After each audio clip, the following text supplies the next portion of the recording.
Country Conversations with Diva D. Now, I know y'all saw my short last night. Thank you for supporting because the short is getting good numbers. I call her Vain Head Manna. So, I did watch the roundtable.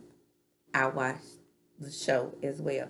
So, I wanted to make sure that I pulled everything I could pull out. A lot of these things, trust me, listen to me. Like I've said in previous videos, even with me doing my reviews, I sprinkle in a little knowledge, right? If you watch my Love and Marriage Detroit review, you saw that I talked about, at the beginning of the review, I talked about hair wrapping because I had, wrapped my hair with the scarf. And I explained about, the history of hair wrapping, how in New Orleans they didn't want the mulatto women and the octoroon women to look too white, right? So we talked about that. So I'm gonna give you a little history about how people call me weird, how I became pro-black.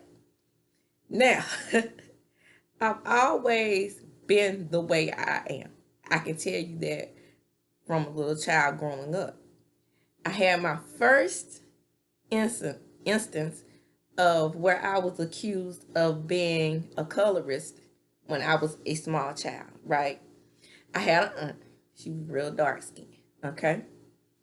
And I'm a child, 4 years old. I was 4 years old. I can remember like it was yesterday. And I had no idea what color stroke was because we called it color stroke then. And they came up with a different term, colorism. But we called it color stroke. And I had no idea of what color she was. I wasn't thinking of that. I just said she looked like a black cat to me. Now, as we know, black cats are symbols of luck. But as time has gone on, everything that's black is evil, right? So the black cat is evil. But if you do your research and your history in Egyptian culture, black cats are symbols of good luck. But anyway, I called her a black cat. And all my cousins and stuff was like, you colorist. I mean, color stroke. And color stroke, I didn't even know what that was. I didn't have a clue. But I internalized it. And as you can see, I can remember the story very vividly. So I internalized that. But those very same cousins of mine that called me colorist were also colorist. Or called me color struck. Because when they started to have children and those children came out to be my color, they seemed to love them a little bit more, dote on them a little bit more, because that is ingrained and embedded in us. But I made a conscious effort at 4 years old to never be that way. That's right. I made a conscious effort to look at people how they were. Little quick history on religion. Been through all of it. Trying to find my niche as far as what we really were supposed to be. So we were really supposed to be Muslim? No. Then I said Christianity. I practiced Christianity most of my life. Then we had a teacher who we allowed to come into the home. She was Jehovah's Witness. So I know a lot about the Jehovah's Witness religion. A lot of people don't claim them. They are the closest thing to me to Judaism because they don't believe in a heaven or hell. And they get so criticized, I guess because they go door to door. But I have always been open to listening to everyone. So that's what that is. They are Christian. They don't believe in a heaven or hell. And they believe in the separating Jesus from God. God is the spirit only. Okay? And in Christianity and other sectors, Jesus is not only the spirit, but he is the God. So that right there resonated with me because I never thought that they were the same. So, all that confusion was weird to me. So that's what religion does. Just in general, in my opinion, it confuses you. So fast forward, well, let me say, fast forward to my first grade year in elementary school. Like I said, I started school in 1980. So we had just integrated the schools 10 years prior. So I can give you good history because I am a Gen Xer. So us Gen Xers lived through a lot of things. We started out born in the 70s where things was kind of, opening up, and we were, being able to get into different areas, and segregation had ended, but I did see a lot of black people still in that mode of we're not ready yet. So my older uncles and aunts, I was going to the grocery store with my nephew and my great uncle. I went to the grocery store with him. He was still saying yes sir and no sir to white people, and I was like, wait a minute, what's going on here? They the same age. He was like in his 60s, and the white man might have been even younger than he was. And yes, that's what I said yes sir properly, but it was yes sir. Yes sir. And even as a child at a small age, I had a problem with that. So I voiced that to my grandmother. My grandmother told me, my grandma, just like her niece, her granddaughter right here. I call myself a niece. No, my grandmother told me, no ma'am, I don't do that. I don't bow down to Caucasian people, but that ain't the word she used.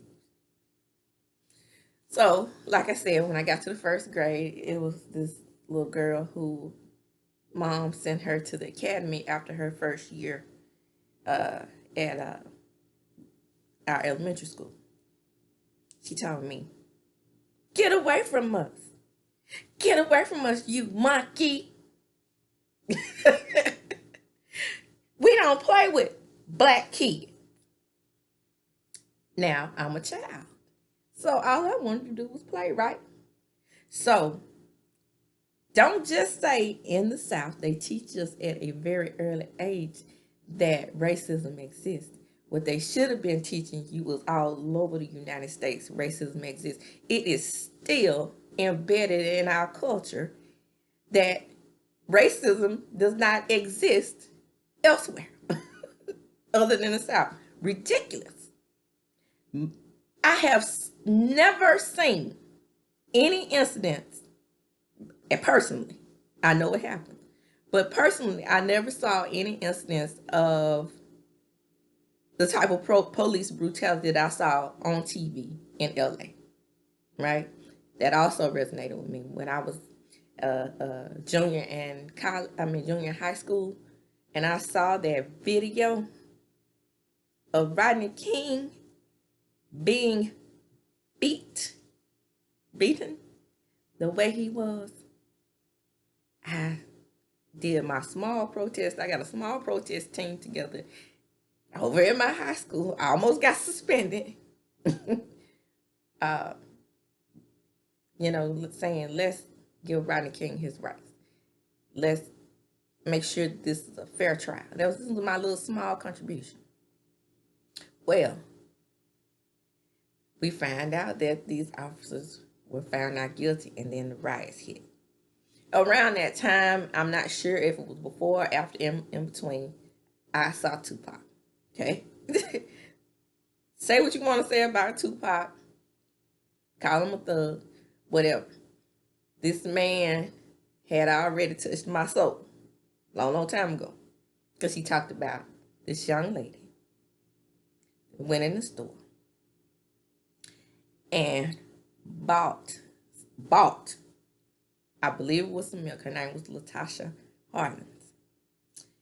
And I'm almost about to cry now, but so, I was a little bit younger than her, but at the same time, that touched my spirit, because at that point, when I was around that age, I thought that all minorities rock with black folks, and then it was the Caucasian people, right? But in that moment, when I found out about Latasha, I realized that we have no allies as far as race goes, because everybody thinks that we are the bottom of the barrel, you know, in my opinion. Because I was like, when they said that the lady who shot her was Korean, I was like, Korean? Korean? Really? I was like, I thought they liked us. Then as I grew up, I would go to the Chinese restaurants, and, you know, if you have to use the bathroom, even here, right now, Chinese restaurant, if you have to use the bathroom, you have to buy something, right? And you can see Caucasian people walking right on by, and I'm like, really? And the same thing with the Arabs. They set up shop in these black neighborhoods, and, you know, they always accusing black folks of stealing. And I just thought, wow. So let me go back to what's going on. The name of the show is Love and Hip Hop, The Uncomfortable Truth about Racism and Colorism. Dr. Sarah L. Webb was the moderator. Yandy, Scrappy, Jock, Sierra, and Amy, and Spice were on the show. Now, I just pulled out a few things about colorism. We have to accept it for what it is.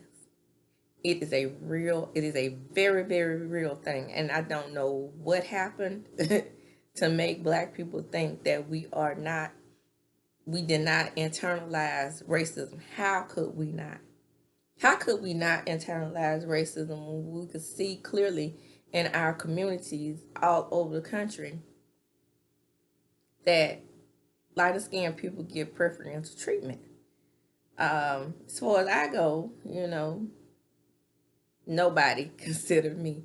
A lot of people was, okay, you know, I say a lot of people thought because I was light skinned with long hair that I was a preference, because we're in the South. Let's just keep it real. However, I didn't have the features. I got this, right? And then my hair was only long because I kept it processed. Growing up, my sister, who's very dark, hair down here, right? But it was not just the length. It was loose patterned. Way looser than mine. I got tightly coiled hair. So in my family, it was texturism and featurism. Because I got called nappy head. So, in order to alleviate my mama's stress doing my hair, she relaxed my hair when I was in the 5th grade. When I tell y'all that was traumatizing, because that relaxer, even though it was no lie, it burned my scalp at a very early age. And my scalp had all these kind of burn sores in it.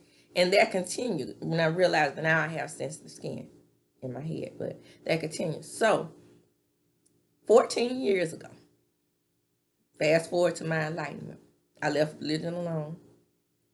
And then the next goal was to cut my hair. Because over the years, with this processed hair, my hair probably was about like this.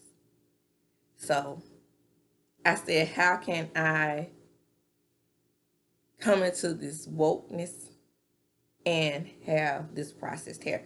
So everybody knows that if you have this processed hair, in order to get your hair to its natural state, you have to cut it. Now, that was not traumatic for me at all, because I had already accepted what I needed to do in order to be considered, to practice what I preached, in other words. So Then I did the research, and then I said, if we leave our hair long, we could have long hair. Because, it's always a thing where if you have long hair, if you have to have Indian blood, right? Well, I'm about to dispel a myth right quick. You ready?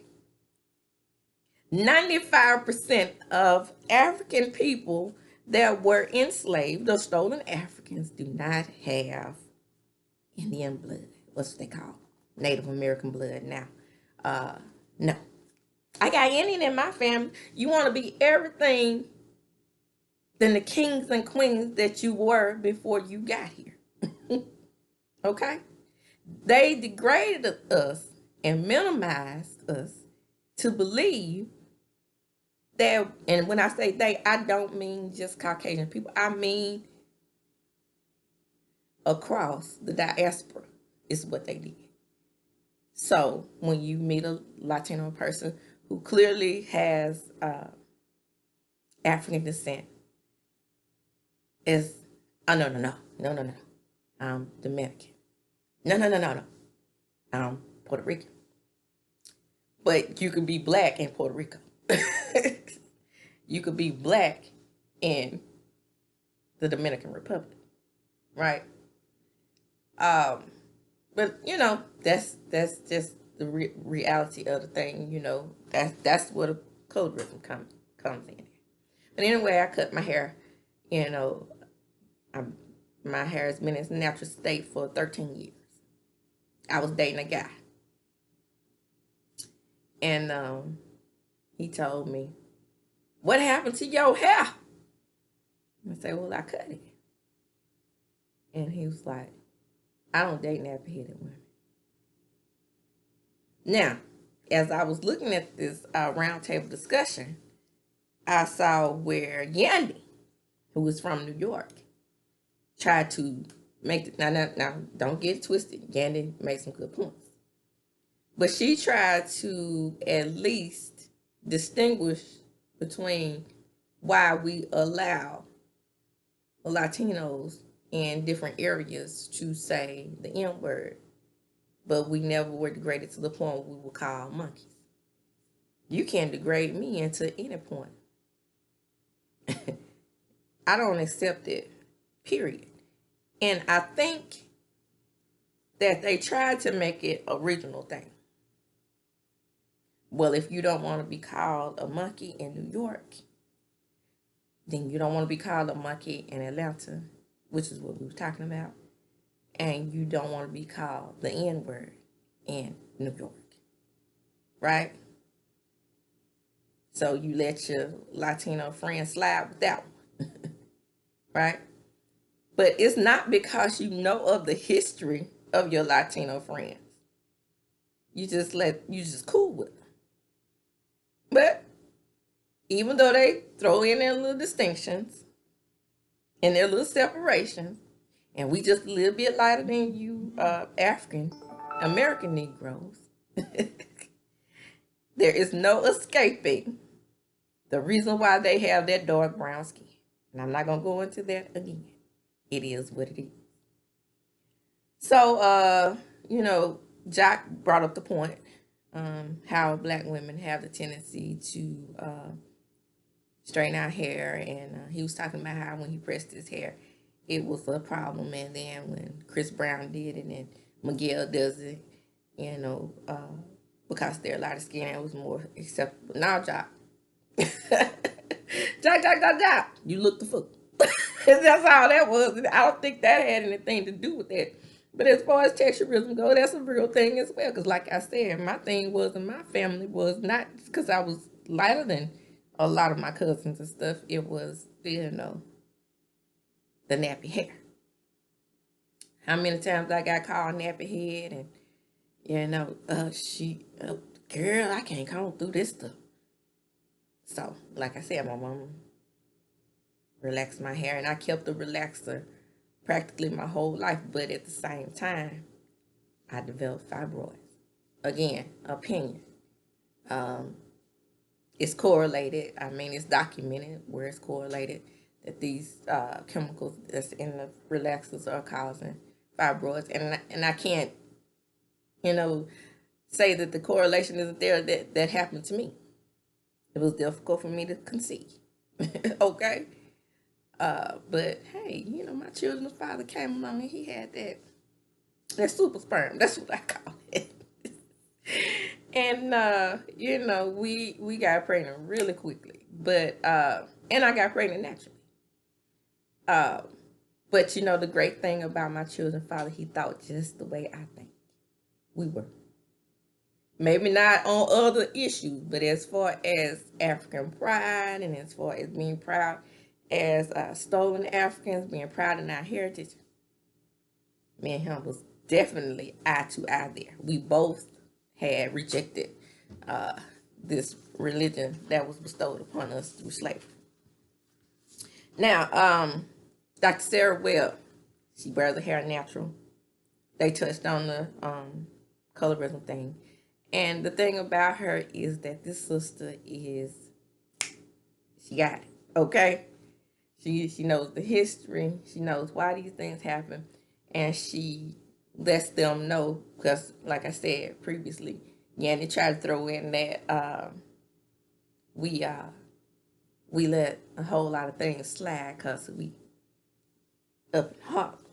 We cool with the good Puerto Ricans and we cool with the good Dominicans. So we let them call us the N-word and that's cool. But then, those Southern people at that table said, it's not okay for anybody to call us the N-word. Anybody that don't consider themselves black, if you're going to deny your African heritage, right, as a Puerto Rican or a Dominican, then deny everything about black culture. Deny that it's accepted for us to call each other the N-word within our culture. You mentioned a lot of black people mentioned Fat Joe. Him acceptable. Erica Mena, no. No. Fat Joe says he's Puerto Rican. So if he says he's Puerto Rican and he denies his African descent, his African bloodline, then let him be Puerto Rican. Now, as far as Evelyn Lozada and Erica Mena goes, all of a sudden, they recognize that they are Afro-Latina, right? When they get in trouble.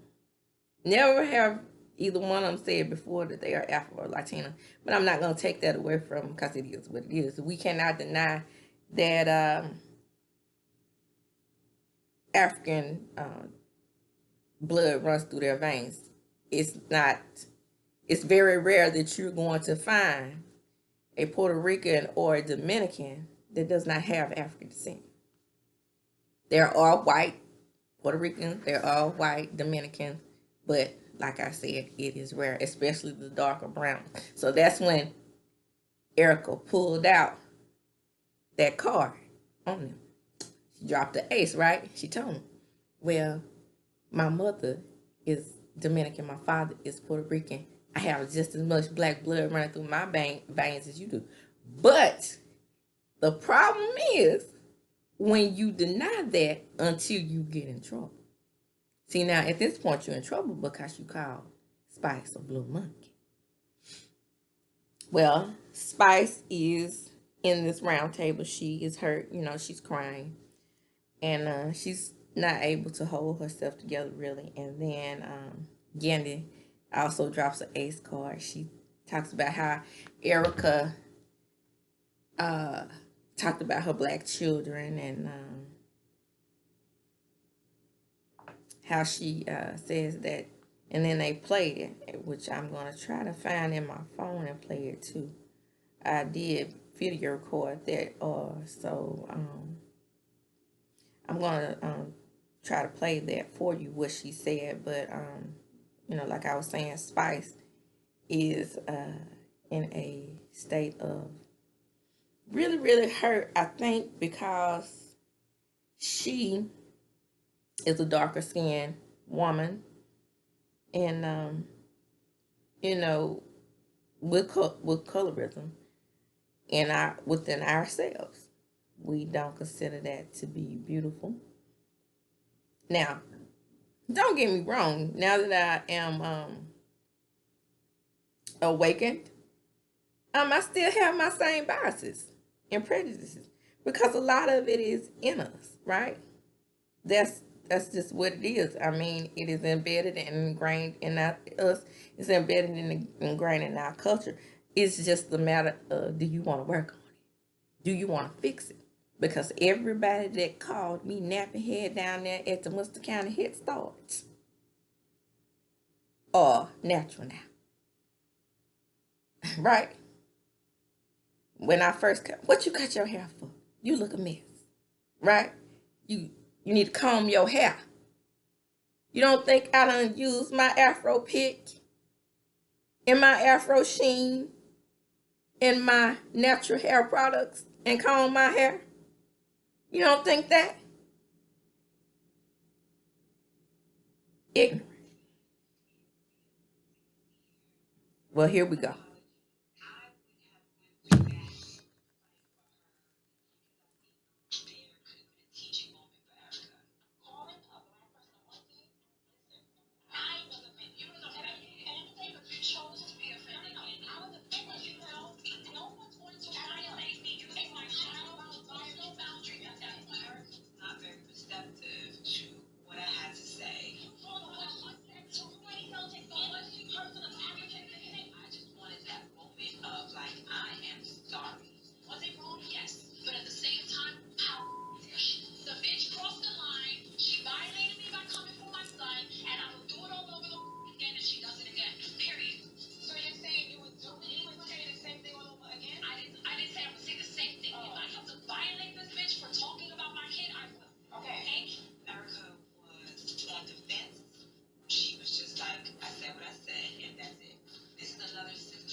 So, in case you didn't hear, because I don't think I taped that loud enough, but in case you didn't hear, she said, like I said she would.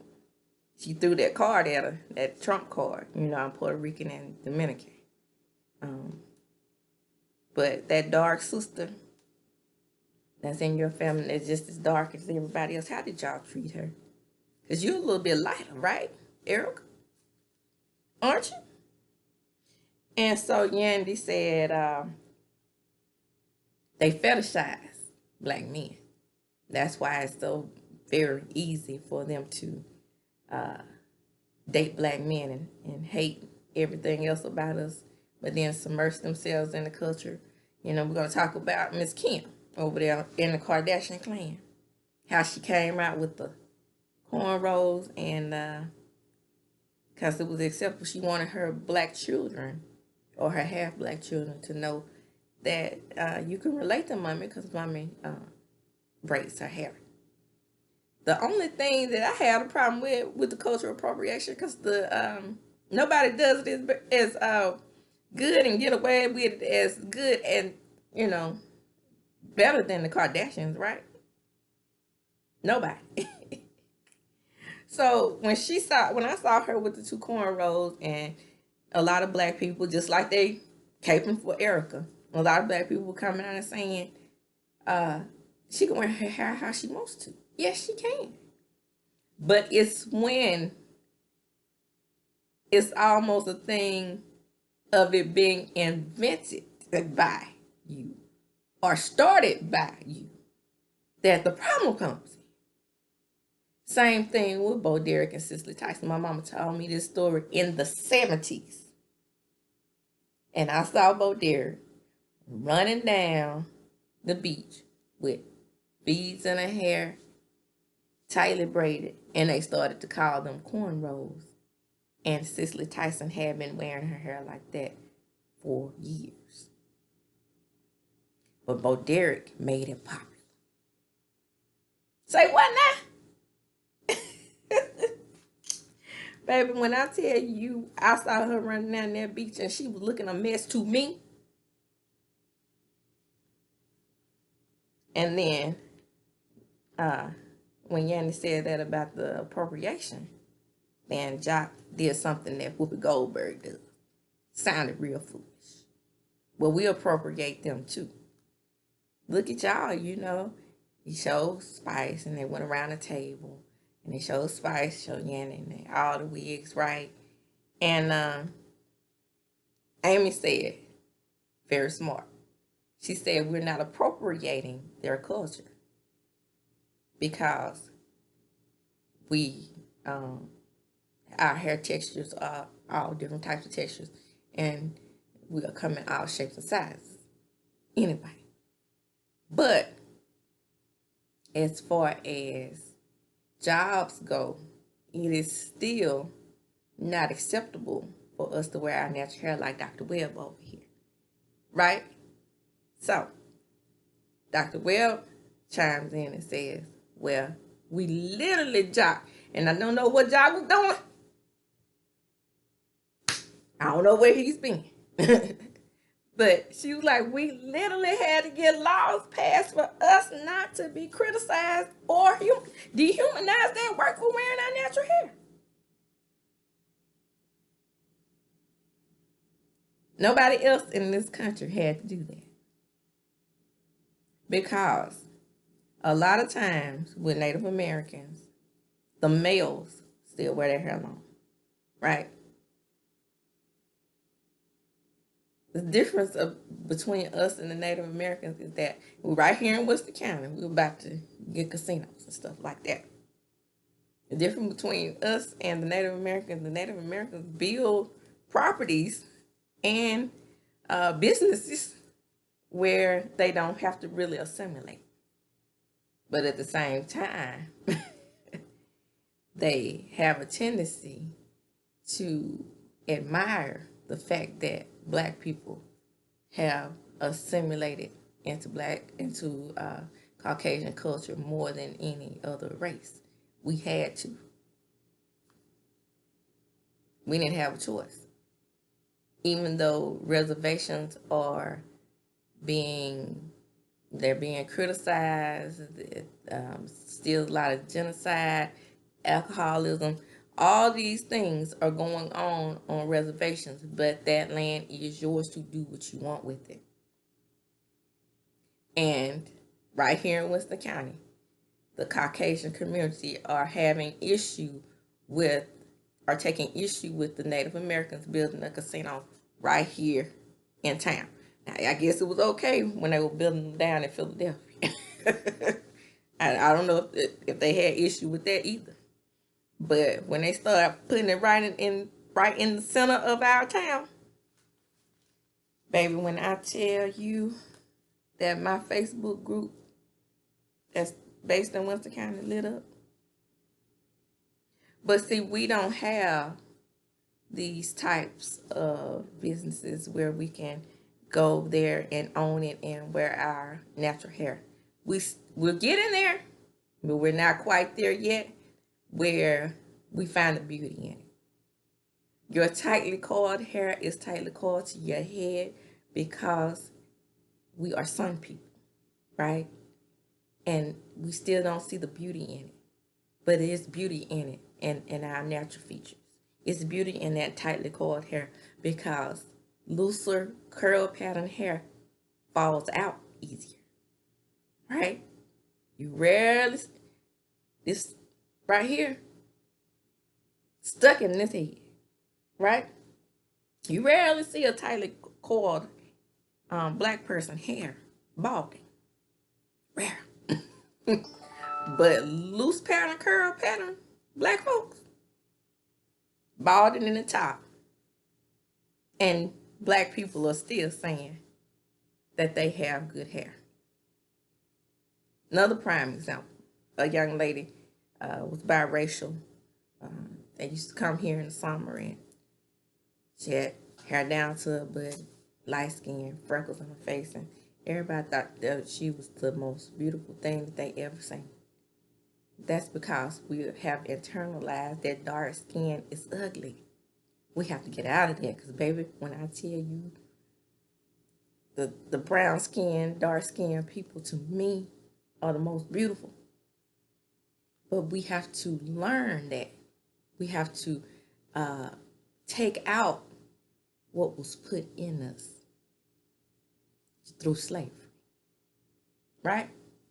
And Dr. Webb touched on it. She was just like, yeah, we have things within ourselves as a community that we need to work on first before we go outside and, let them, you know, talk about racism and let them, take racism off the table. It's not gonna ever be a cure for racism as long as Caucasian males teach their children that they are superior, as did she read an excerpt from Thomas Jefferson. It starts early, right? The founding father, yeah, read an excerpt for him saying basically that due to the tightly coiled hair and due to the skin tone, we are less than, right?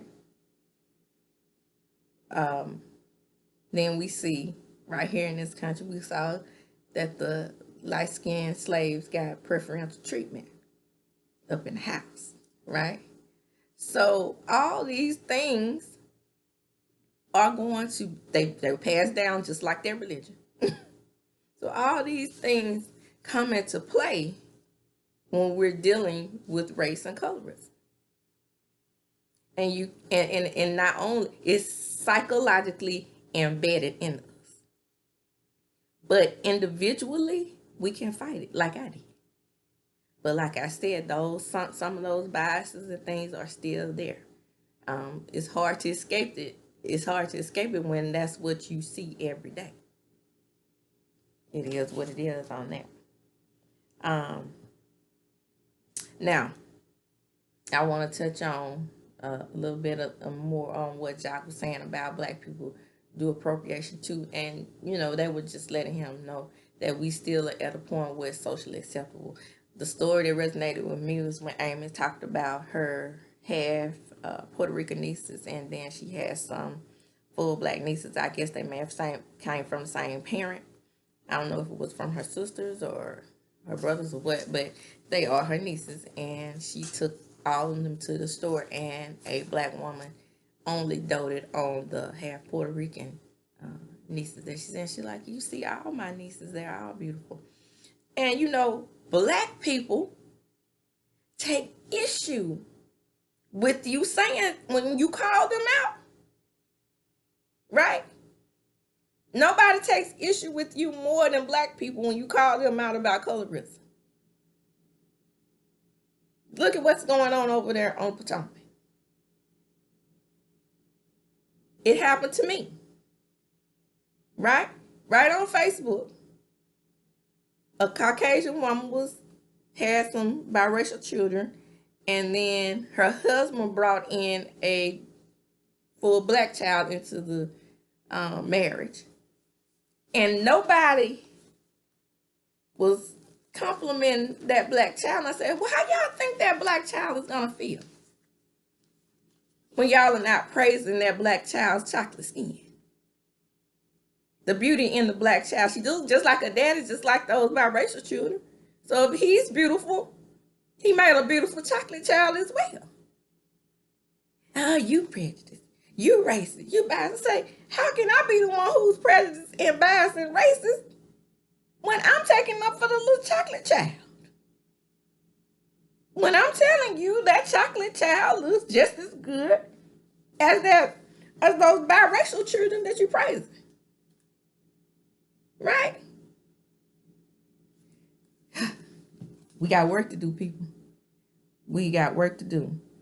And as far as the monkey statement goes, it was heavily discussed that monkey is different than the N-word because monkey dehumanizes us, right?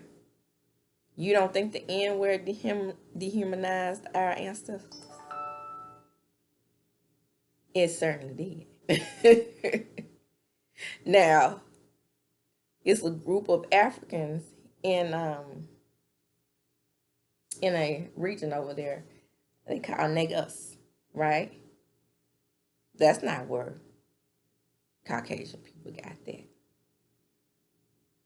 They did anything and everything they could to minimize us as a people, as a person, as a human being.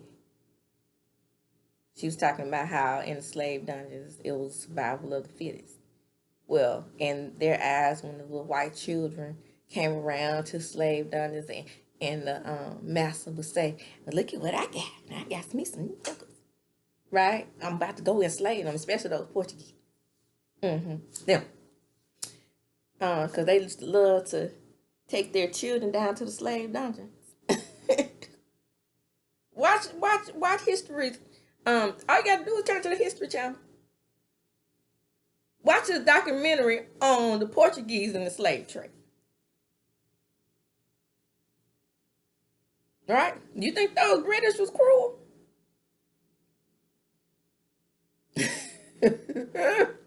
Right? But those Cape Verdeans love their Portuguese history. But those black ancestors over there in those slave dungeons was bringing their little Portuguese children around to look at the African people in the dungeon being treated like animals. And the monkey thing, I don't think Dr. Webb clarified with them enough, but I'm about to clarify here. Oh, this is going way longer than I meant for it to, but hey, here we go. It's emotional, okay? You know, it's deep. We're going to get back on the education of the monkey thing. The monkey thing is not just for dehumanization, because like I said, the N-word has the same effect, and it's supposed to, according to Caucasian. The N-word is supposed to have the same effect. That's why you can't call it what it is, right? You can't use the hard ER. You say the N-word. It's meant to dehumanize as well. Monkey, and I don't know why Dr. Webb didn't touch on this. Monkey wasn't just a thing that was used to dehumanize. Monkey means you look like that. Not just, to separate us in slavery, because, Sierra told a story about how, the ancestors was called black and monkey ass and all that old type of stuff. Yeah, they were. I was called a monkey at the call center. You monkey. And I was like, your mama. I got rolled up. I said what I said. I don't care. Because we are not descendants of monkeys or apes. African people. But that's what the Caucasian people tried to make us think. So think that we were. So that goes into the features, right? But monkeys and apes have straight hair. I'm going to leave that there. All right. I got too deep for you. You ain't ready. Let me know when you're ready for a conversation. Because Dr. Webb, girl, we need to get together. I know you're not going to see my video. I hate that.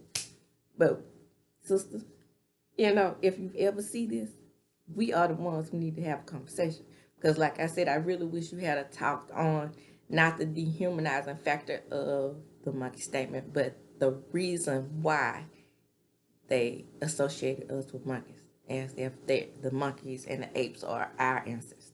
Again, monkeys have straight hair. Monkeys don't have coarse hair. Right? Be careful. Be careful when black folks are able to open that book and do the research. I recommend, when I tell people to wake up, the first book that I recommend, now I'm not going into what Dr. Frances Cress Wesley said about gays. I'm talking about what she says about genetics. Read the ISIS papers. That's where you could start to get your education. Because she breaks it down scientifically. Again, I recommend the ISIS paper. Long book. Take your time with it. Because a lot of us are not ready. Right? And in closing, these are country conversations with DVD. I got to close. I've been talking about an hour, but it's so important. These country conversations with DVD. Oh, real quick before, I wanted to talk about the microaggressions that poor Sierra had to go through. They were so tickled at that story, but I was like, why are they laughing at that? When she was saying that the white bus driver used to leave her on the corner. Microaggressions are also very real. If, just like when, here I go back into it. Okay, I'm supposed to be closing. But anyway, when Sharon Osbourne said to Cheryl, and everybody was upset that Sharon Osbourne got fired. But she clearly said to her on the show, The Talk, have I ever called you a nigga? So Cheryl could not express to her that it wasn't you calling me a nigga.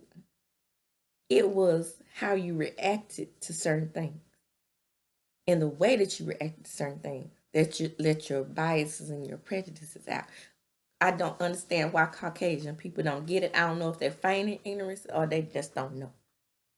But saying that in and of itself was a microaggression,